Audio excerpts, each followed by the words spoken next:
Welcome, folks. Please introduce yourself via the chat. Please share your name, the organization that you're representing or where you work at, and the place in the world where you're joining us from today. I'm happy to have everyone here. We're going to get started.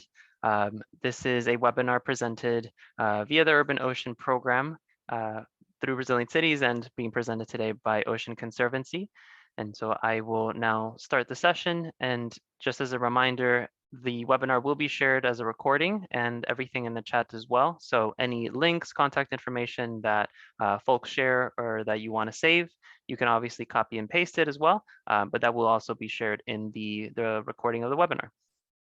Okay. Today, we're going to be talking about the impacts of plastics, understanding the impacts of plastics on the climate, and the co-benefits of reduction. So we're really looking at the issues that we are all tackling, especially via Ocean Conservancy's work, Urban Ocean, and all the partners that we work with every day. But we are going to be delving specifically on the impacts of the climate and the environment today. I am going to introduce myself and then pass it over to my colleagues Arthi and Britta to introduce themselves, and then we will give you an introduction into Urban Ocean.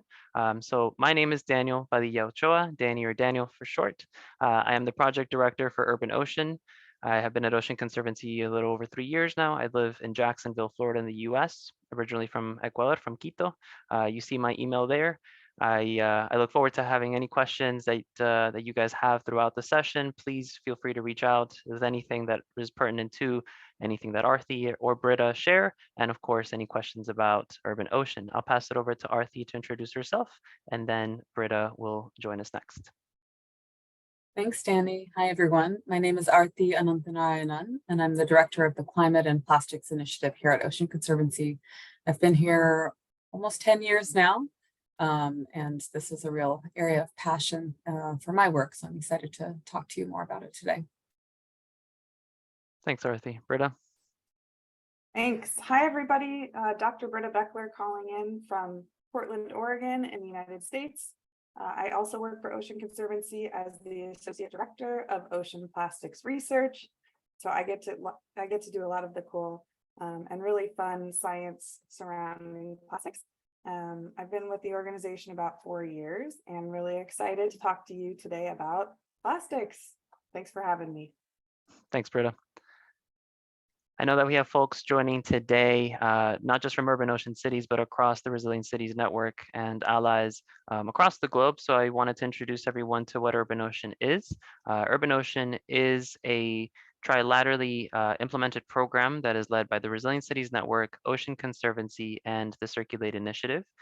We aim to achieve the systemic transformation needed to curb plastic pollution and reduce the amount of plastics that are produced from virgin sources, and also deal with everything that is tied to the life cycle of plastics. And so the way that we do this is through a capacity building and accelerator program that looks to identify the gaps in the existing waste management infrastructure across the urban ocean cities.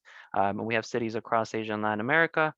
And then from there, from that assessment of those gaps, we help the cities identify projects and interventions essentially that will help in addressing the gaps and then also helping us make those incremental, but also very important steps to creating circular economies and really being hubs for moving away from plastics, especially single-use plastics, and getting more into a refill, reuse, repair system where the materials are designed with the considerations of the environment and human health, but also we are taking into consideration how this transition into a more sustainable materials environment really incorporates everybody in society. And so, of course, that includes the folks that have been working in the recycling industry, informal and formal, for decades now and for many more.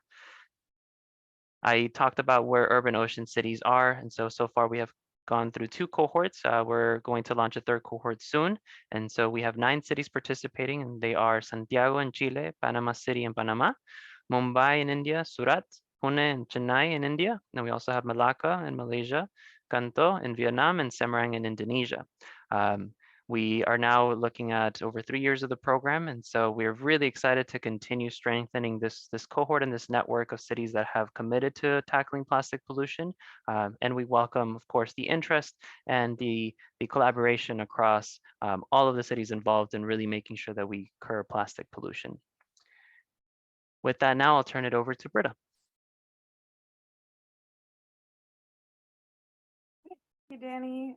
Thanks again, everybody, for tuning in today. So I guess I'll kick it off here. As we all well know, we are currently experiencing a global plastic pollution crisis. You've likely seen headlines like these online, in print, and in the news, as I have. Every single day, there are stories like these from around the world about the pervasiveness of plastics in our environment. And this really is reflective of what the Ocean Conservancy have come to learn about plastics. They've invaded every corner of the planet, from the deepest trench to the highest peak on Earth. And our incredible overproduction and unfortunately overuse of plastics in recent decades, particularly single use, is really what's led us here. And so not only is plastic pollution unsightly, it causes harm to the functioning of our ecosystems, but there are also very real costs associated with the plastics that wind up in, for example, our ocean. It's estimated that every year plastics cost the global economy $2.5 trillion US. And up until recently, the ocean has really been the focus of the plastic pollution discussion. But more recently, the scientific community and the public writ large has begun to shift that focus to a wider variety of environments. We're talking about coastlines, even inland regions, and onto the impacts of plastics on people and communities. And then last for this slide, another pollution that has long flown under the radar is the fact that plastics and climate are really deeply interconnected threats. And so our team are here today to kind of dive into that topic a lot more and talk about both the physical impacts of plastics as well as those invisible chemical and greenhouse gas impacts of plastics throughout their life cycles. Britta, I just wanted to check really quickly. It seems like your audio sometimes is like getting caught up and then speeds forward. Just wanted to check in with Arthi if that's also coming through on her end. Okay. Well, if it gets to the point where it becomes like difficult to understand you, we can try slowing it down, or we could take a pause and then we can kind of restart. Yeah. Okay. If it's okay with folks, maybe I'll turn my video off. Let's try that. Sorry about that. Okay. And Danny, feel free to interrupt me if need be. I will try not to, but will do. Thanks. Apologies, everyone. So to give a sense of where we're currently at with respect to not only the scale of plastic production we've arrived at, but also what is ultimately being pumped into our environment. Scientists estimate that about 11 million metric tons of plastics enter the ocean every year. And when we look more broadly at the combination of all freshwater ecosystems, so our rivers, our lakes, as well as our ocean, that estimate is over 3 times the amount that are entering the ocean, 35 million tons per year. That number could swell to 53 million tons per year in the next 7 years, in 2030, even if current reduction commitments are met by corporations and government. And that 2030 estimate, the 53 million tons, is equivalent to 1 cargo ship's worth of plastics by weight, entering those aquatic ecosystems around the world every single day in your community and in mine, which is quite devastating. Next slide, please, Danny. So, man, how did we get here? You know, soon we may have a cargo ship's worth of plastics entering the ocean every day. Where did things go so wrong? Plastics are actually quite a new environmental problem. They're only a handful of decades old.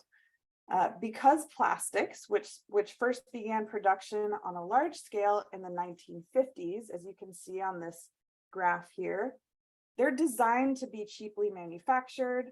They're designed to be durable, waterproof, and easily made. And a lot of those attributes are what have led to the dramatic increase in plastic production and use over time.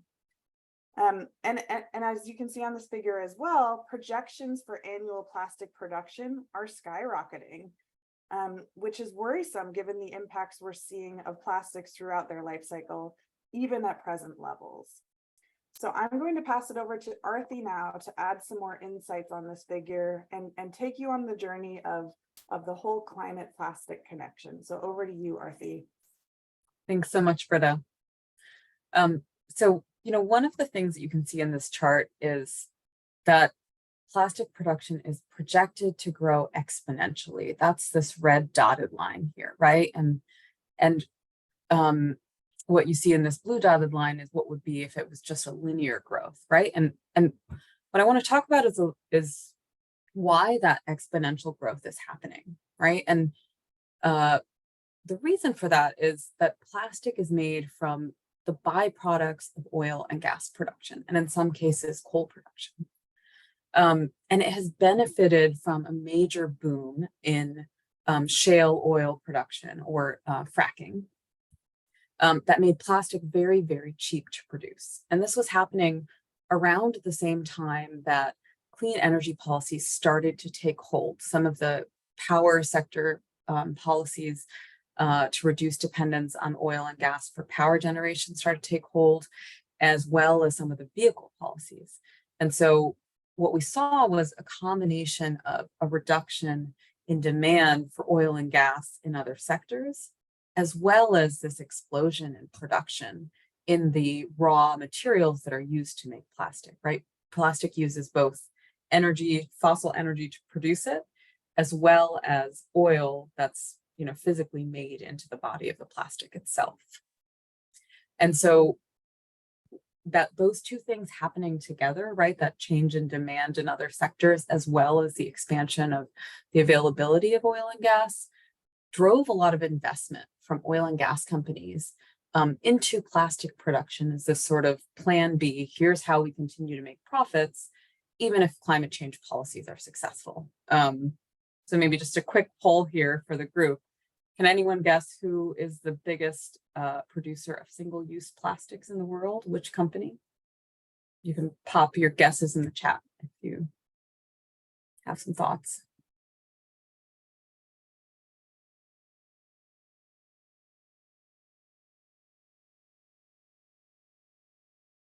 BP. BP actually sold their plastics division a couple years ago. Good guess. It is none other, Coca-Cola, definitely a major producer of plastic bottles and waste. Chevron does have a major plastics division. These are great guesses. It's Exxon, famous for the Exxon Valdez oil spill, which is one form of oil pollution in our waters. And what we're seeing now on our beaches and all around the world is the other form of that oil pollution on our beaches are plastic waste. So if we go to the next slide, let's talk a little bit about like how that connects then to the climate story, because we don't actually often talk about plastics as a climate problem. And just to give you an example, the United States made a historic $400 billion investment in climate change and climate change mitigation in the last year. In that 300 pages of policy, the word plastic didn't come up once. And that's really important because plastics are a major driver of the continued dependence on fossil fuels, as well as greenhouse gas emissions. So what we have on the left-hand side here is a graph of the amount of oil that we currently use on plastics and how that's projected to grow. So currently plastic uses as much oil as the global aviation industry. And I can imagine all of you here travel for work, you've probably thought about the greenhouse gas emissions associated with your flights. I bet we probably don't think about the greenhouse gas emissions associated with the plastic utensils that we have on our flight, right? So just think about the amount of oil as much as global aviation right now. And by 2050, it's projected to be at least 20% of our total global oil use. 1/5 would be to make plastic. If we actually hit the International Energy Agency's net zero projections for getting off of fossil fuels, they still project that we will use about half of all global oil demand will go towards plastic production. which is major. So that's one piece of it, right? This keeps us tied to continuing to drill oil to make plastic. The other piece is that plastics have major greenhouse gas emissions associated with their production, right? It's not just, you take the oil, you turn it into plastic, then you're done. It's actually an extremely energy intensive material to produce. And so currently plastics emit about 2 gigatons of carbon, or about 3 to 4% of total greenhouse gas emissions are associated with the plastics life cycle. And that is estimated to triple by 2050. And just to give you a sense of scale, that 6 gigaton number is about the same as deforestation emissions were in 2020, right? So just in terms of scale, that's a huge magnitude based on the expectations of growth of plastics. So let's dig in on the next slide to where those emissions come from, right? Currently, it's about 3 to 4% of global emissions. And the most significant source of emissions come from plastic production, which is the steps in this process that you see with that little orange bracket there, and also at the end of life. And so a back of the envelope estimate of the amount of greenhouse gas emissions is about 5 tons of carbon dioxide equivalent for each ton of plastic.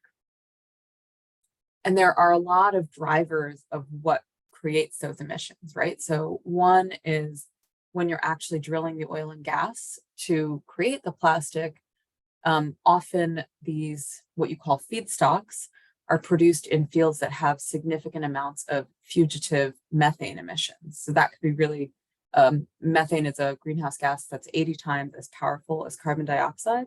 And so there are major climate implications of that. As I mentioned previously, there's a huge amount of energy required to actually create the plastic resins.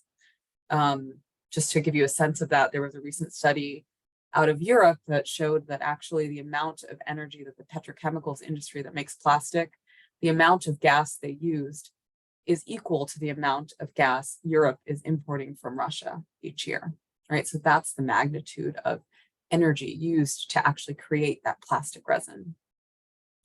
Then there's a big difference in terms of what's actually used to make the plastic. So different types of feedstock, whether it's crude oil, coal, or a natural gas liquid called ethane. And then there's also emerging research around the importance of coal-based manufacturing during that part of the supply chain. So you'll see there's just question marks on that part of the graphic because there's only been a little bit of research on this. But initial indications are that a lot of the plastics that are being imported to places like Europe and the US actually are being manufactured in places that rely on coal-based manufacturing. And finally, that plastic is end of life, that plastic is oil. And so when you think about the end of life of that plastic, the emissions from that end of life treatment can be very significant. So let's go to the next slide to break that down a little bit more. And I'm assuming that the end of life treatment of plastics is something that you all think about a lot from a municipal government level, right? This chart compares the emissions associated with some of the different options for treating plastics. And you can see there's a huge amount of variation, right? Plastics can be landfilled, which is not shown on this chart, but it has a relatively low amount of greenhouse gas emissions. That doesn't account for the other pollution issues associated with landfilling. You see mechanical recycling on this chart, which is what we can sort of the traditional methods of recycling where plastic is cut up and then melted down. There's a variety of different technologies to essentially burn the plastic as fuel. Like remember, we talked about the fact that the plastic is made of oil. There are, if it's used in waste to energy, in a refuse-derived fuel plant, if it is turned into pyrolysis oil, which is essentially turning the plastic into diesel. This is sometimes called chemical recycling. Or if it's incinerated or open burned, you can have really significant greenhouse gas emissions, both from the just the physical fact of the oil being burned, but also from the soot and black carbon that's produced from those processes.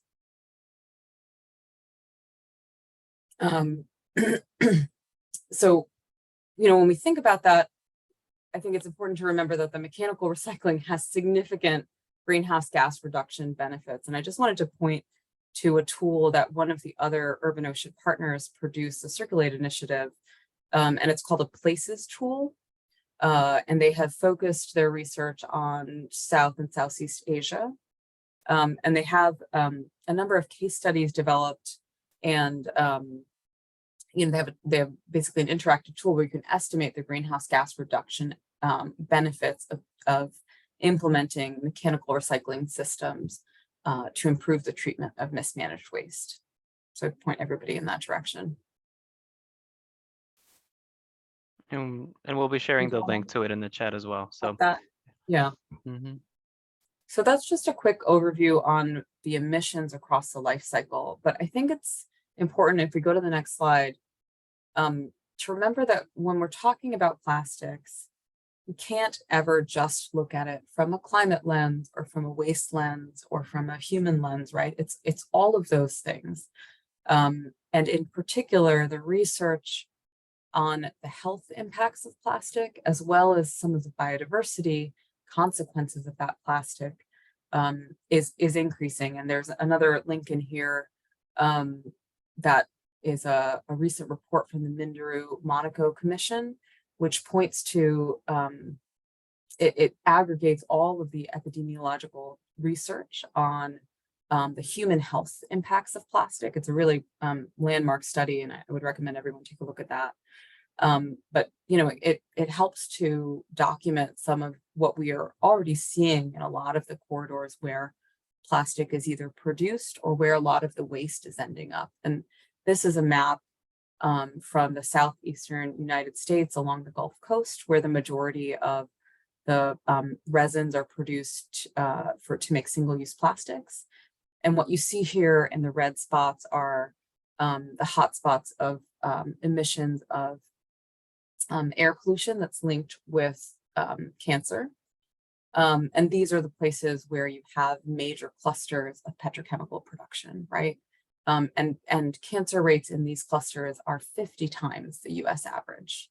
And so it's, I think it's kind of impossible to have the conversation about the climate impacts of plastic without also thinking about that connected human health impact, which I know is probably top of mind for many of you at the city level. I would also connect that to kind of the end of life piece. When we talk about technologies like pyrolysis or chemical recycling, we're seeing a lot of this similar health impacts at the end of life when that plastic is burned, because plastic is not just oil, it's plastic, it's oil and, between 6,000 and 10,000 chemical additives that can react when they're heated and can be released and have, sort of toxic health consequences in the air and water. And finally, I also wanted to point to, and my colleague Britta is going to talk more about microplastics, but there have been some initial studies that hypothesize some interactions between microplastics and some of the marine bacteria and plankton that are organisms that are essential for absorbing carbon dioxide from the atmosphere. So again, this is not something that's well understood yet, but there is some potential for consequences to some of these global carbon sinks that we still need to understand. And then when we talk about physical plastic pollution, it's also important to think about the climate resilience impacts, right? So these are, if you look at the Gulf Coast of the US, often communities that are on the front lines of climate change, bearing the brunt of some of the increased storms and weather events. Physical plastic pollution in the marine environment can reduce the resilience of some of these sensitive ecosystems. It can increase disease in coral reefs. It can reduce the functioning of mangroves. it can act as a stressor for sensitive marine organisms. And so again, there's also the secondary link of the physical plastic pollution actually impacting climate resilience. So I'll pause there and turn it back to Britta, because I know we're going to talk more about the physical pollution. Awesome. Thank you, Arthi.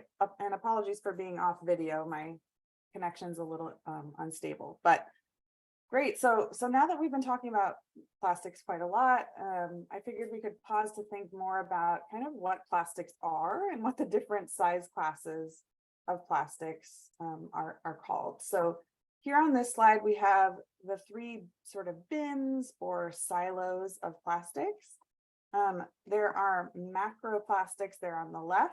That's the scientific term for plastics that are larger than 5 millimeters in any dimension. So anything bigger than the width of a pencil. If you can imagine, then most of the plastic products we use every day, our shampoo bottles, sachets, plastic bags, those types of things, those are macroplastics. Scientists then define this next category in the middle, microplastics, which Arthi just referred to. Those are plastics between 100 nanometers and 5 millimeters in size.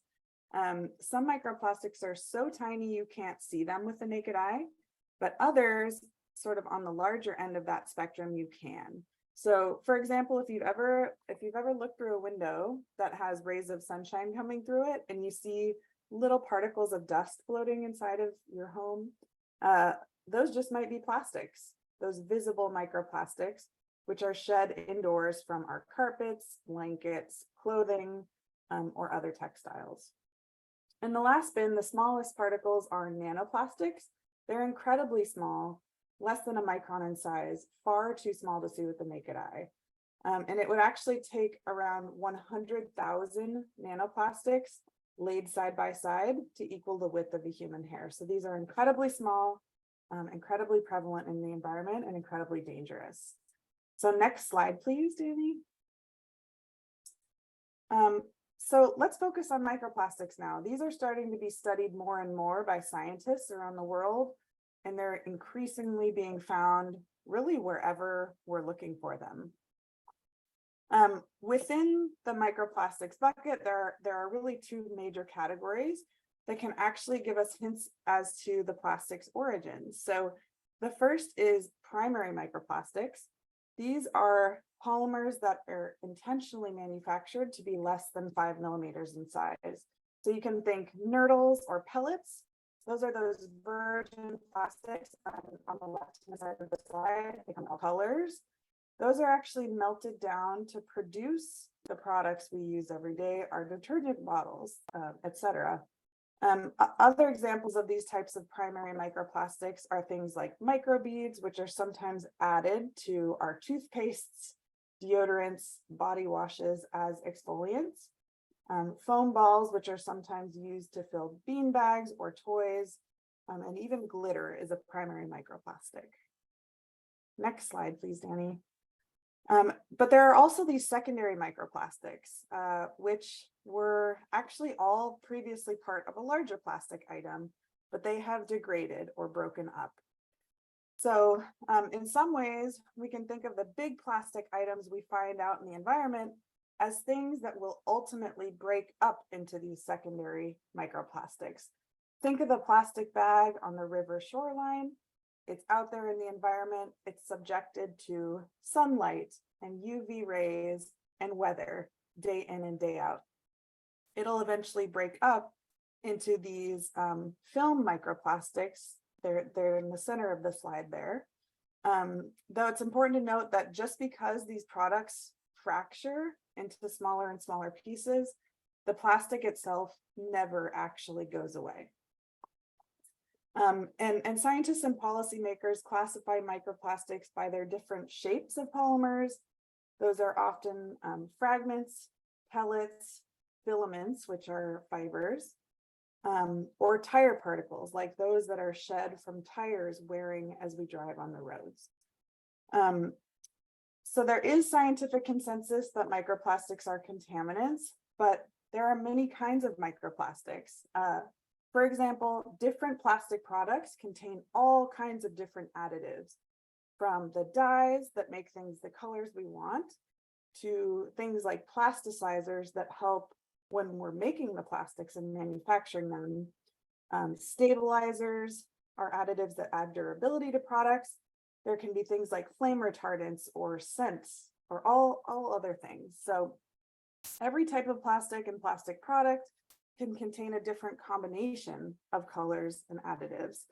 And those additives are not chemically bound to these plastic polymers, which means they can leak out from the plastics when those plastics are floating in a lake or the ocean, or even when they're inside the gut of an animal. And some of the chemicals contained in plastics are even known to cause harm to animals and humans, but continue to be incorporated into the products we use. And this is a great graphic here. Both micro and nanoplastics have been found in all global environments we've studied, including the Mariana Trench, the deepest part of the ocean, Mount Everest, and even in our atmosphere. And that's primarily just because they're so small. They're able to travel between and among these different environmental compartments and move very long distances. So let's look at a few of these different environments specifically. So let's take, freshwater ecosystems, for example, lakes and rivers. Plastics can and definitely do readily enter rivers around the world, but how? That can happen through mismanaged or poorly managed waste for the small stuff, through stormwater that flows over city streets, picking up those little tire particles and transporting them into rivers. And globally, it's been estimated that rivers export approximately 500,000 tons of plastics to the ocean each year. And some freshwater fish that have been studied around the world have been found to contain nearly 1,000 microplastics per individual. And that's just because they live in these waters that can be really heavily contaminated. And looking at the terrestrial environment where we live, if we zoom into, for example, soils, plastics have been found to alter many important properties of soils. They even decrease important crop production. And soil-dwelling critters like earthworms that ingest plastics have been found to grow less, reproduce less, and die sooner than they should. And those types of impacts, even on tiny critters, can have really reverberating impacts on agriculture and food production. Similarly, microplastics are found in the air, transported to these other environments, and can even be found in remote ocean air. There have been tire wear particles and fibers in remote ocean air, which is an indicator that activities that we're doing on land really can impact the ocean and marine processes as well. Sorry about my 2-year-old crying in the background. Next slide, please. Just so you know, Britta, we can barely hear Hey. Can you hear my child crying? I'm Not sorry, yet. Danny. No, it's okay. We can barely even notice. Before you Okay, before great. you mentioned it, I didn't even know. Perfect. But speaking of the ocean, as you can imagine, there are many ways that plastics, both big and small, make their ways into the big blue. This can be through fishing gear lost at sea, mismanaged waste on land, items that blow out of trash cans or landfills, illegal dumping, movement through waterways, etc. And the impacts of plastics on the functioning of our ocean and marine life are devastating. As you can see here, plastics are invading all types of habitats and even marine species. Over 1,300 ocean species are known to ingest or swallow plastics of all shapes and sizes. Particularly lethal plastics for marine megafauna. So those are mammals, sea turtles, and seabirds. Those are films like plastic bags, fragments of plastics, and ghost gear, which is also known as derelict fishing gear. In a global review study of all fish ever tested for microplastics in the world, thousands and thousands and thousands of individuals, including those that we consume as people, revealed that 60% of all fish from around the world contain plastics. Next slide, please, Danny. And this is obviously worrying for not only marine species, but also us humans. We are major consumers of seafood. It's a big source of protein in many parts of the world. And every day we're learning more and more about the impacts of plastics on us as humans and our bodies. And Arthi did speak to that a little bit with respect to the impacts of plastics on people. But in terms of what we know about us directly taking plastics into our bodies, we know that microplastics are present throughout the human body. They've been found in human hearts, placentas, blood, lungs, etc., throughout the body. We ingest about 900 microplastics per day, is the best estimate that is out there so far, just due to the air we breathe, the food we eat, and the beverages that we drink. If we inhale microfibers, those can cause inflammation in our lungs. They can cause our cells and tissues to become damaged, and they can also cause lesions, which is terribly scary. And lots of the chemical additives in plastics, as I mentioned, they're associated with well-established human health risks, yet they continue to be incorporated into plastics. And lastly, this is a field that's really growing and we're learning more about it, but it's still very new. So we do know that while a lot of the microplastics we take in as humans are excreted, we're able to get rid of them through our waste. We do not know what the impacts are of those plastics as they transit through our bodies and what the impacts are of the particles that will remain in our bodies for long periods of time. So lots more to learn on the human health front. And I will now pass it back over to Arthi. Thanks, Britta. So this is just a quick slide that is from a recent paper, and we can share that out with the final with the follow-up to this webinar, but kind of pointing out all of the different pathways where plastics impact our lives, the environment, with a particular focus on climate, from the extraction of the fossil fuels that are used to make them, where they're ending up in sensitive marine environments, and some of the pollution that's created through the different waste management systems. So, when we think about this as a system, I think the good news is that there is increasing consensus and understanding around the need to kind of take a three-pronged strategy on addressing plastics, right? We need to work upstream to make less plastic. We need to improve the management of that waste, and we need to clean up the legacy pollution in the environment. When you think about it from a climate perspective, one of the things that's given me the most hope is that the studies that are looking at the lowest costs for decarbonizing the plastic system, right, also help you show that reducing plastics and increasing the efficiency of the use of that material are actually some of the cheapest ways to also decarbonize the system. So if we go to the next slide, we'll just run through some of the opportunities that we have to kind of address these risks and specifically address plastics from a climate perspective. And for me, the bottom line is that if we're thinking about building a strong, just, clean energy economy, that actually means that we have to think about stopping plastics growth and look at that plastic as part of our energy system, right? If it's at least 20% in 2050, that's a big part of our energy system. And so, what are the things that we can do? That means ending subsidies for plastics and other fossil fuels, right? Many of these subsidies are actually local. And so that is something from a city level that maybe there's some ability to control over. Alongside that is what we have in number 5 here, is supporting the policies that actually enable a clean energy economy, right? Supporting those policies around transparency of greenhouse gas emissions, accountability for those emissions also helps us move away from that plastics ecosystem. The second piece that I think is really powerful is leveraging the power of public procurement to both reduce single-use plastics and also drive the innovation and creating markets for some of the alternatives that we want to see, right? Reuse and refill, products that are designed to be recycled, products that are designed to be longer lasting, or at the very least, just designed to be easily recycled. We have to remember that the end of life of plastics is very emissions intensive and hard to manage, right?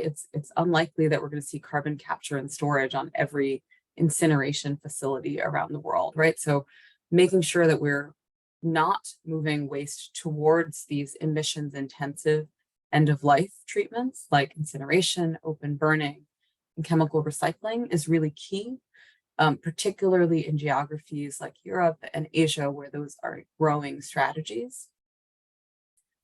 And associated with that is also making sure that we're holding the producers of plastic accountable for the waste. And I know, Danny, in the last Urban Ocean webinar, you all went through a lot of those policies, so I won't cover that here, but that is a really critical part of this, is making sure that we are implementing the policies that put producers in the driver's seat in terms of taking back that waste, and to encourage circular design, less toxic design, and increasingly circular use of that plastic.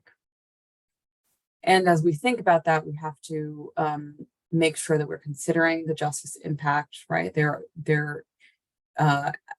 This is a major transition of economies in certain regions. And so making sure that there's a just transition and a transition to safer industries for the workers that have been involved in these, both at the production of plastic and at the end of life.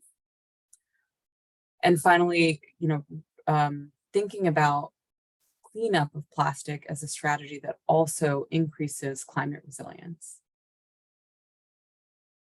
So I'll pause there. I know we have some time for questions, but really appreciate your coming on this journey with us today. We see plastic pollution as, both a real challenge, but also an issue where, addressing this issue comes with so many co-benefits for human health, for our ocean, for our economy in terms of the costs we're facing at a local level. And so really appreciate the engagement and attention today. Thank you, Arthi. Thank you, Britta. Folks, we're going to open it up now to questions so we can have a discussion. I'm going to leave this slide up for maybe 30 more seconds, and I'll obviously share my email as well. But if you have any questions and you can't join us for the next 15 minutes for questions, please shoot me an email and we'll make sure that those get answered. And I really want to come back to the last thing that Arthi was talking about, was really looking at the co-benefits, right? And we see more and more, not just municipal, regional, but also the federal governments across the world, really looking at how they're going to meet their resilience strategies, how they're going to meet their reduction of emissions goals. And to your point, Arthi, if plastics aren't part of that conversation, then we're going to have to kind of take a few steps back 20 years from now and then have that conversation. So the sooner that we have that conversation, the better it is for actually meeting those goals.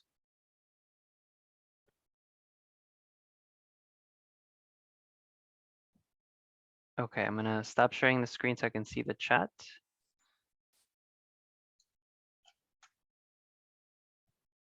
Okay, and there's two questions, I believe. One is there a link to rising cancer cases in urban areas that use plastic? Britta, you want to take that? I was thinking maybe you take that one, Arthi, in terms of plastic production, and then I can speak to the next one. Sure. So I would say the Minderoo Monaco Commission report that came out, or I think it was February of this year, is really the best collation of all of the human health research related to plastics. There's also a report from the Center for International Environmental Law that looks across the plastics life cycle, looking at the human health implications. Most of the studies that I have seen have focused more on the production end of the life cycle, where you see a real pronounced spikes in cancer rates. In terms of the use part of the life cycle, my understanding is that it's very hard to study the impact of individual plastics, because plastics are in so many parts of our lives. So more often the additives that are used in plastics, like flame retardants or certain colors or other things that are endocrine disruptors, have been studied more than the sort of overall plastic exposure themselves. Yeah, that's right, Arthi, and I think that connects well to the next question about is there any research to connect the impact on human health to the use of plastics? And actually, the answer is yes. Some of the earliest human health research related to microplastics are actually case studies from textile production workers. As you can imagine, they are in factories daily working with these synthetics that are shedding a lot of fibers. And so some of the earliest research was looking at these workers, the inhalation of fibers and the impacts on their lungs. And there's also a long documented history in the medical field. So the study of actually internal plastic prosthetics and the wear of those devices creating microplastics within the body is really interesting. So there's a great tie with the medical community and opportunities there to learn more about microplastics in our bodies. But as you can imagine, it's much easier to study the amount of plastics present in our bodies in different organs and our waste than the specific impacts, because unlike with laboratory studies where you can do these dosing experiments on organisms, you can't ethically do that with people.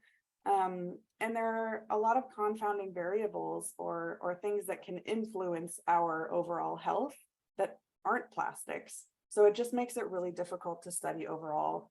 But one other thing I'll point to in terms of use is the human health, the human exposure estimates from consuming bottled water versus tap water are much higher. So a plastic bottle filled with water leads to higher exposure to microplastics than does filtered tap. So that's one direct example that scientists have found, that the use of that plastic item itself is increasing human exposure.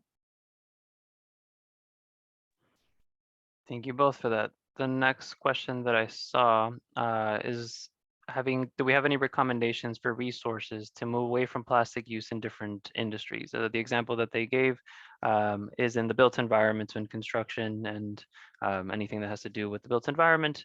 For example, plastics are even found in latex paint.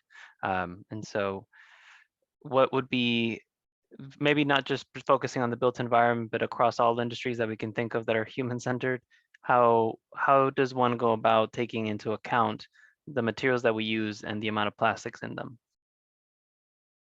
That's a great question. And I would say, part of the answer is a little bit unsatisfying, which is that the messaging, the understanding that we actually need to move away from the expanded use of plastics is actually quite new. And when I think about the example of like other sectors of the energies of energy, in the US, we've been funding alternatives to fossil-based energy since the 1970s, right? And we don't have that same history of innovation for plastics. Their use has really exploded in all of these different sectors. And so I think there's a real need around that right now, and something that we, is one of our policy priorities in terms of driving that innovation, for example, from a procurement angle.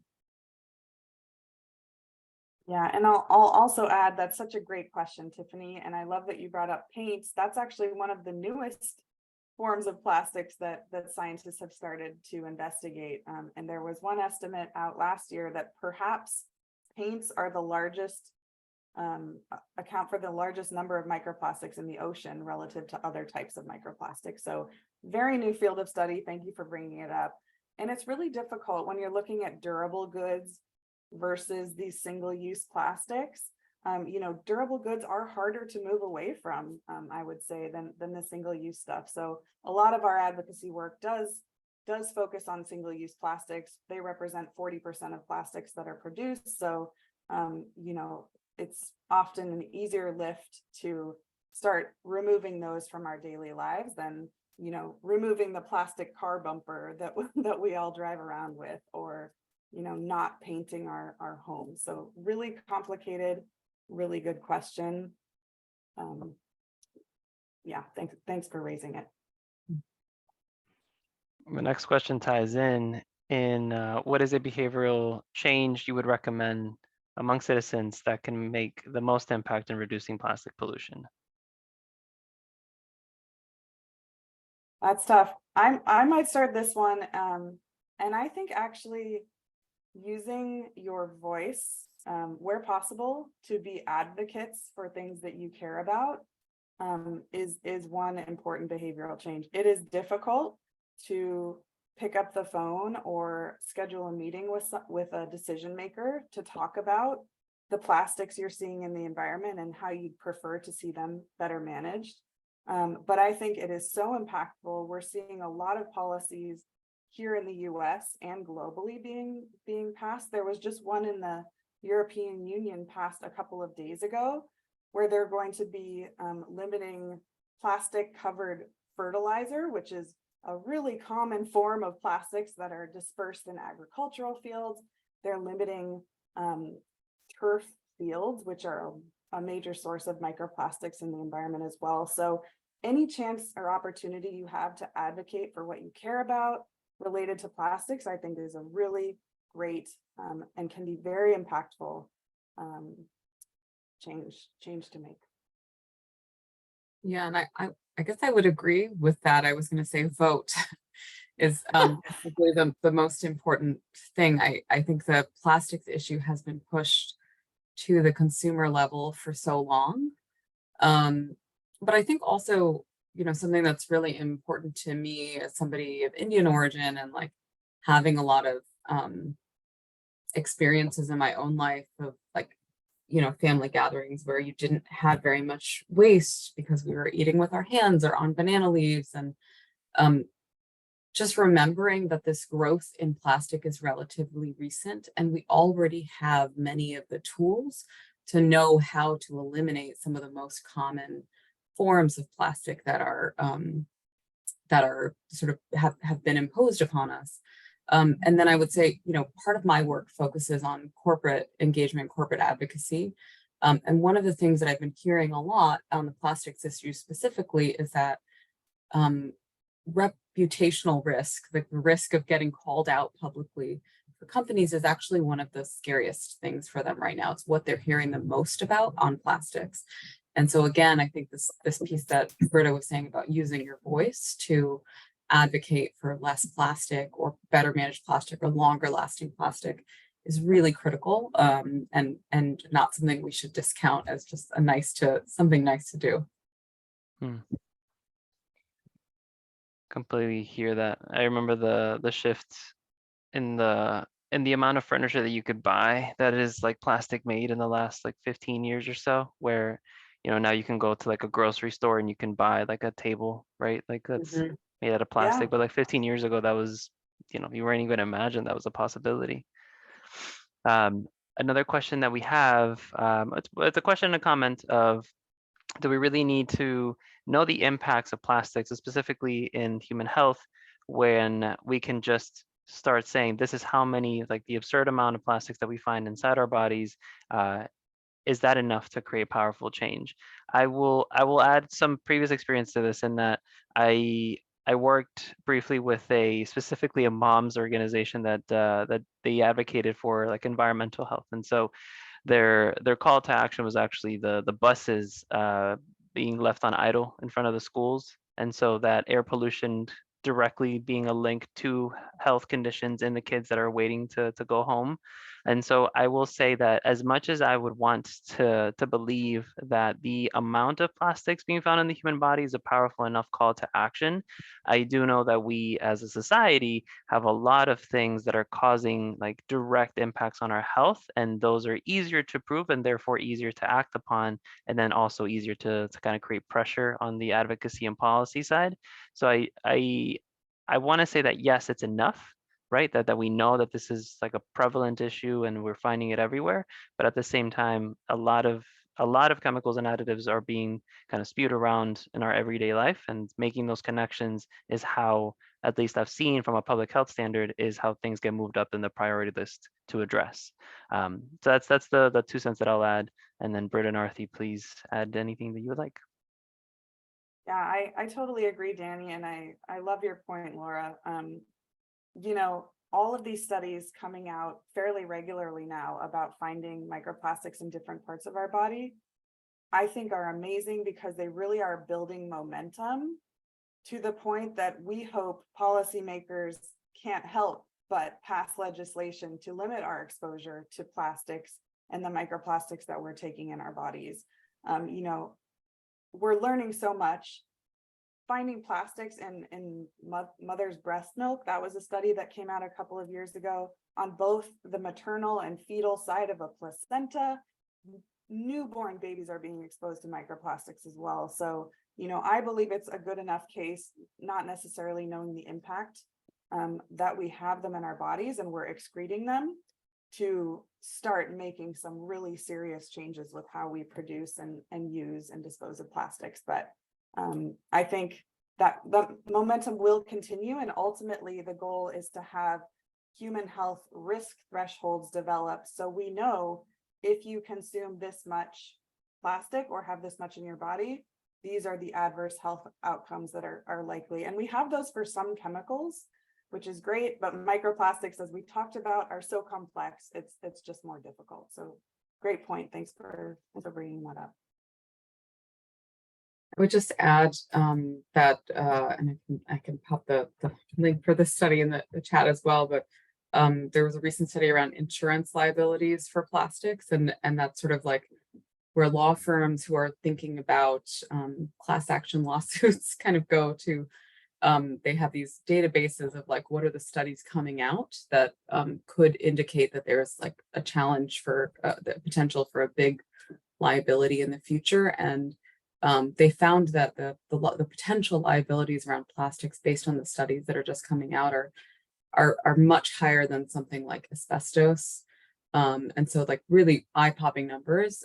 So I think both, you know, sort of there's growing interest in litigation around some of these initial, you know, health findings that I think could be really powerful in starting to increase accountability for those health impacts.